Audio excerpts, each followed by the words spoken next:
ये जो ऑयल की कंप्लेंट कस्टमर कह रहे थे, तो उसमें अगर आप देखें तो इसकी इनटेक जो ना बिल्कुल फुल है, ऑयल से भरी हुई है। और इसी वजह से हमें जो डाटा में ना बड़े डिफरेंट किस्म का इश्यूज़ नज़र आ रहे थे, जो कि जिसको मेक आउट करना भी काफ़ी डिफ़िकल्ट हो रहा था।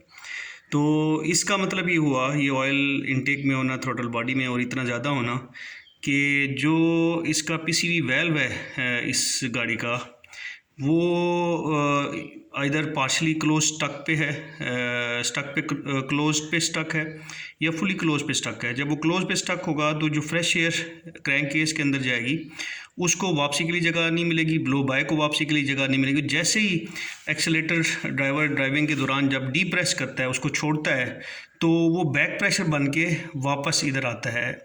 जो इसकी वही फ्रेश वाली एयर वाली जो लाइन है जो कि फ़िल्टर के बाद से ली गई होती है, उसमें वापस आता है। जब वापस आता है तो फिर थ्रॉटल से होता हुआ इनटेक के अंदर ऑयल चला जाता है। तो ऑयल बेसिकली इसका बर्न हो रहा है पीसीवी की तरफ।